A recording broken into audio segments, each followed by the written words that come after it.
Father Owen Lee. Thank you, Peter Allen.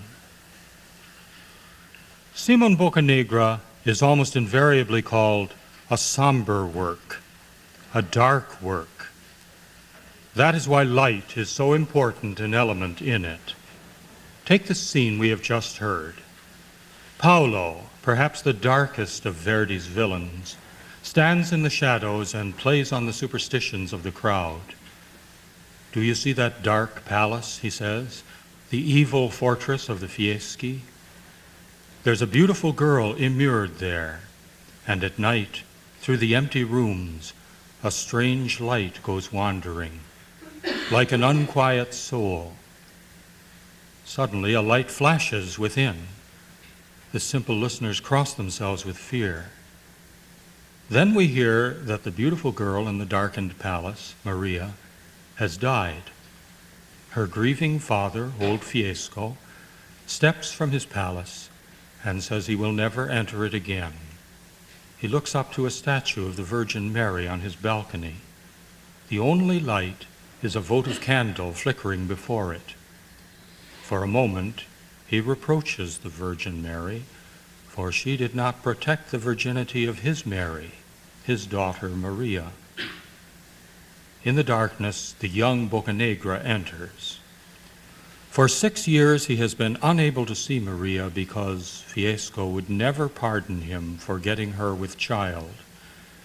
Now, on an impulse, young Boccanegra tries the palace door and, to his amazement, finds it open. Fiesco has purposely left it open. The old man stands in the shadows, waiting to be avenged on the young man, waiting to hear his cry of despair when he finds Maria dead.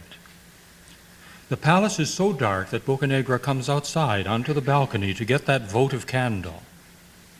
Then he passes back into the darkness, and we see only the gleam of that symbol of virginal purity as we hear Boccanegra's despairing cry from within.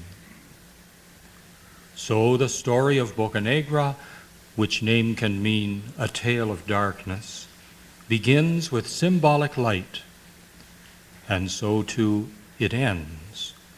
In the final scene, Boccanegra has ruled his turbulent city for 25 years. A last revolution has been quelled. From the ducal palace, we look out across the city to the sea. It is night. The captain of arms stands on the balcony and addresses the citizens. By order of the Doge, let all lights of the city be extinguished in honor of the dead who fell bravely.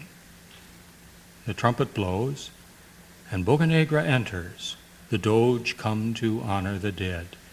Actually, he is dying himself, for the evil Paolo has poisoned him. It is a terrible, slow-working poison, and Boccanegra dies slowly, painfully, but like a great ruler, pardoning, winning pardon, reconciling. And all the while we watch from the balcony the lights of the city going out one by one till Boccanegra dies himself. The action that passes between those two light and darkness scenes may seem confused because it has to condense a sprawling and eventful play traced from a sprawling and eventful time. But the opera is clear and consistent in its characters, its symbols, and its music. The unifying elemental symbol throughout is the sea.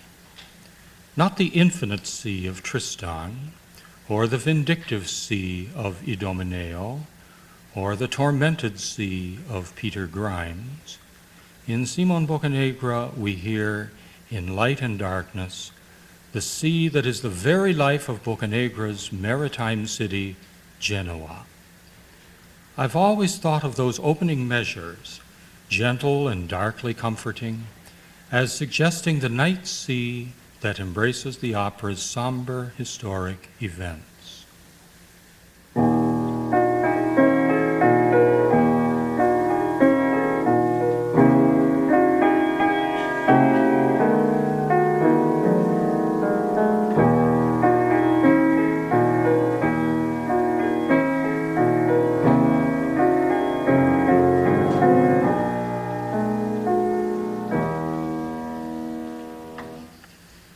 Surely the music that opens the scene we are about to hear is a seascape.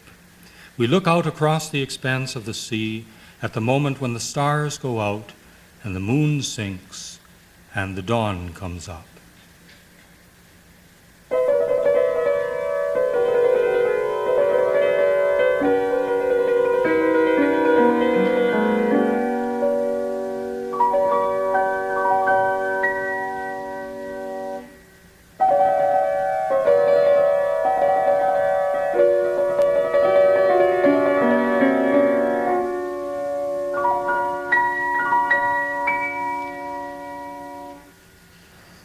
The early morning winds transform the sound of distant church bells, making them sound like Debussy's engulfed cathedral.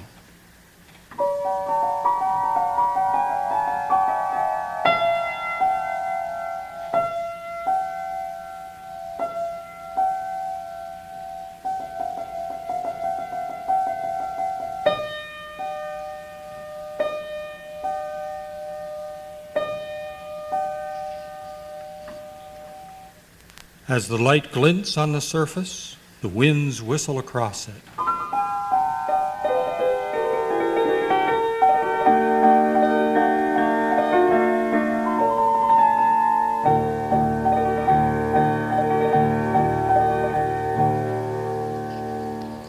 This sea then becomes linked in our minds with the city it protects, and with the young girl, amazingly, Maria's daughter, Amelia, who, after that maritime prelude, enters to sing her seascape aria.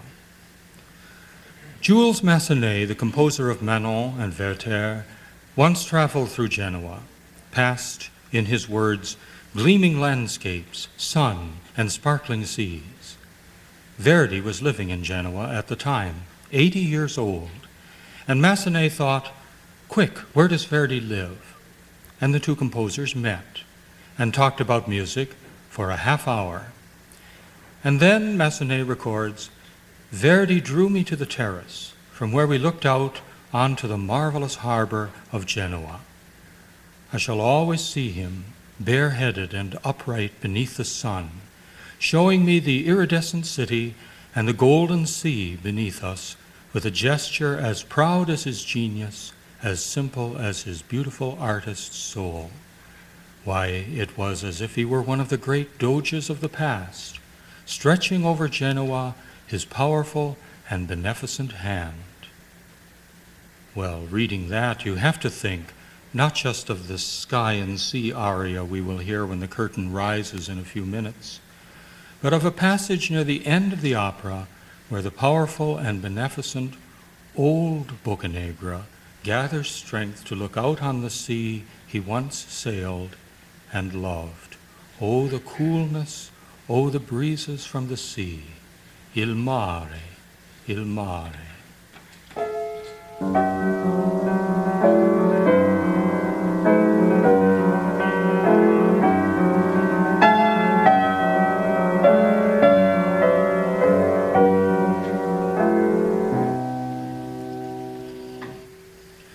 Boccanegra is a role prized by baritones. At the Metropolitan, Lawrence Tibbett and Leonard Warren and Cheryl Milnes have thought it the crowning achievement of their careers. And Tito Gobbi has written, "I cannot describe the joy, the respect, the sheer love with which I have tried to serve this great work." All of these Boccanegras have felt the role difficult. Verdi himself cautioned, "It is a role as tiring as Rigoletto and 1,000 times more difficult. In Rigoletto, the role is already there, and with the requisite amount of voice and feeling, one can get away with it quite well. But in Boccanegra, voice and feeling are not enough. The role has to be made."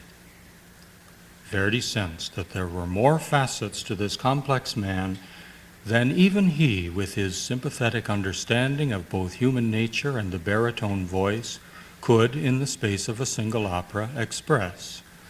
For Boccanegra is by turns pirate and patriot, lover and father, young man and old, ruler both foolish and wise, mastered by his feelings and master of them. But Leonard Warren remarked, rightly, that the character develops consistently, that Boccanegra's young mistakes give him greater compassion for the failings of others when he grows older. Cheryl Milnes, who is singing the role today, has called Boccanegra the greatest human being in French or Italian opera, avoiding the comparisons sometimes made with Hans Sachs and Boris Godunov in the German and Russian traditions. Perhaps what most has to be supplied in the role is Boccanegra as buccaneer, the young swaggerer, the lusty sea commander. Verdi characterized him, somewhat crudely, in his first version of the opera in 1857.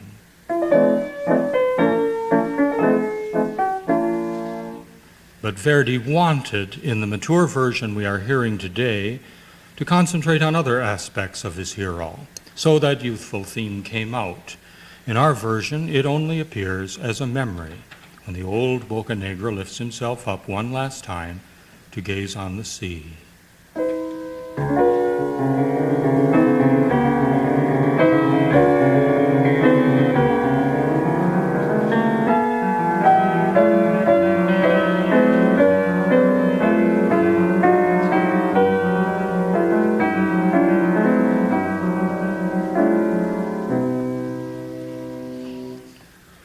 For the rest, Verdi has given us, in melodies that always clearly depict the same man, a father,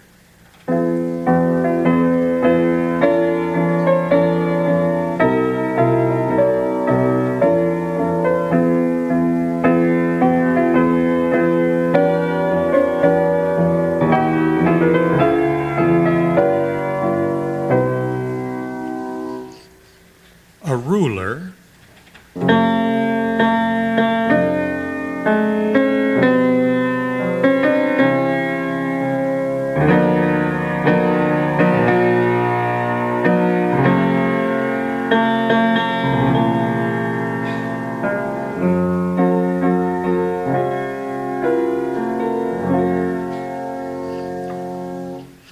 an old man,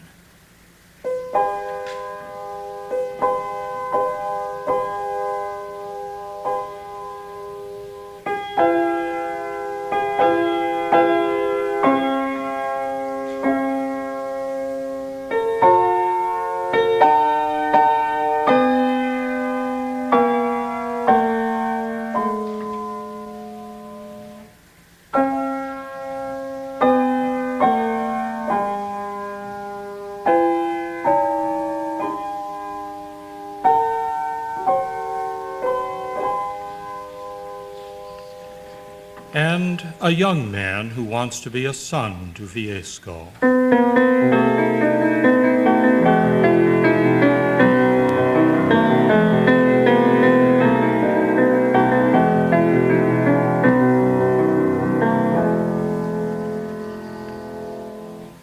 It is a richly varied characterization, but I find I respond almost as much to the other figure who, for 25 years, stands unvaryingly opposed to the maturing Boccanegra, old Fiesco.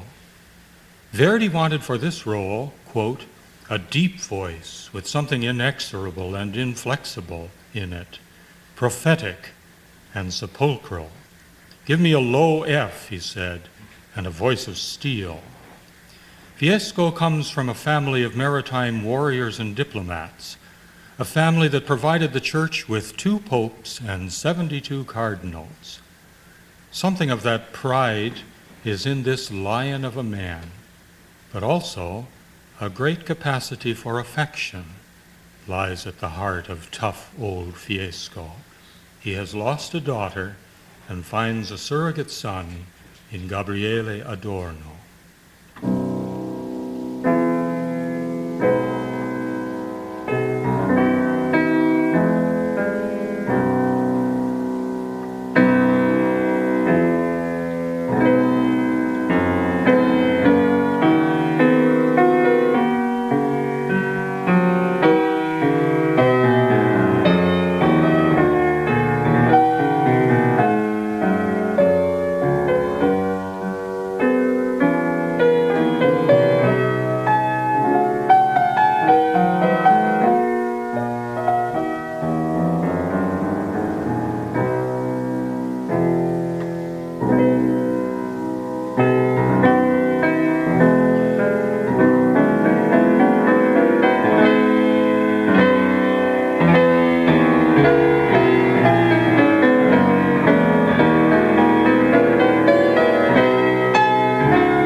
Given these two mighty men, Boccanegra and Fiesco, it's hard to say which is the more moving moment in this opera. The moment in the next act when Boccanegra recognizes that Amelia is his daughter, or the moment in the last act when Fiesco recognizes that Amelia is his granddaughter. In each case, the man's hard surface cracks. The first moment is wonderful. The second, I think, ineffable. Fiesco has sworn he will never forgive Boccanegra till the child of his child is restored to him. And in the last scene, when that child is there, and old Fiesco can forgive, and his hatred gives way at last, Boccanegra looks at his proud old enemy incredulously. "Tu piangi," he says. "You're weeping." "Yes," says old Fiesco, "I weep. I hear the voice of heaven in what you tell me." And the man who longed for forgiveness and the man who for so long refused to forgive fall into each other's arms.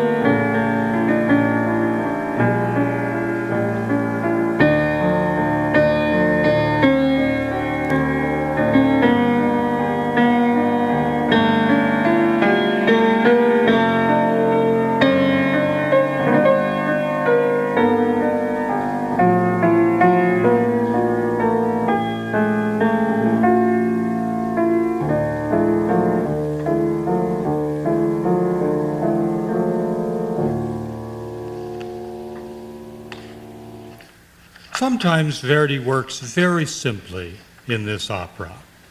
Boccanegra recognizes his daughter and exclaims in a falling octave, "Figlia."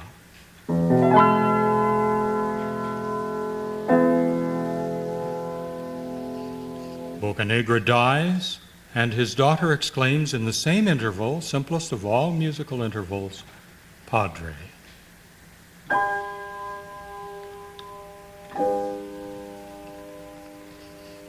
Sometimes the thematic development is, on the other hand, very subtle. Take Amelia's compassionate theme in the council chamber scene.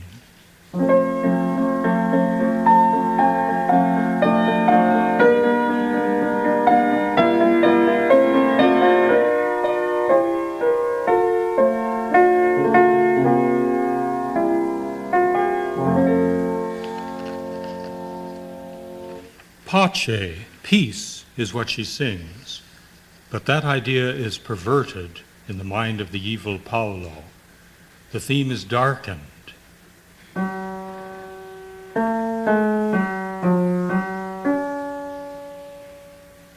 And darkened.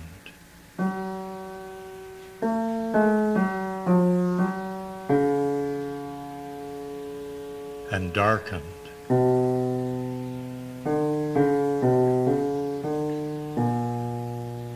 And darkened.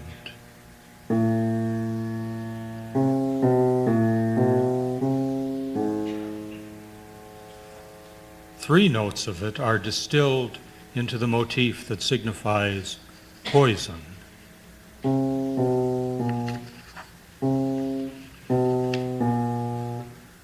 When Boccanegra drinks of the cup Paolo has poisoned, the three-note theme is inverted into this shuddery sequence.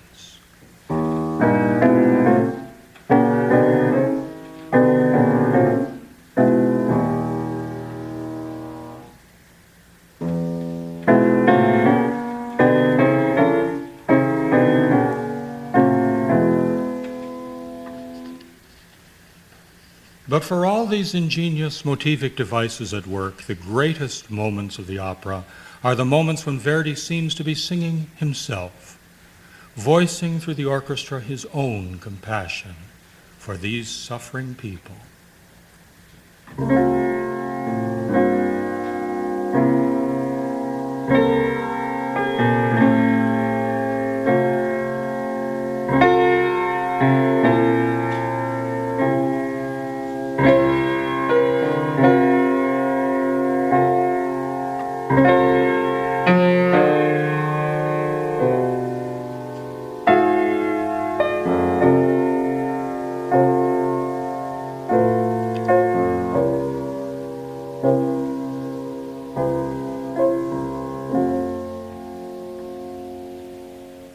perhaps that and the other compassionate utterances in this work are not only Verdi weeping for his characters, but, as Tito Gobi puts it, the heart of Verdi mourning over the memory of his own past sorrow.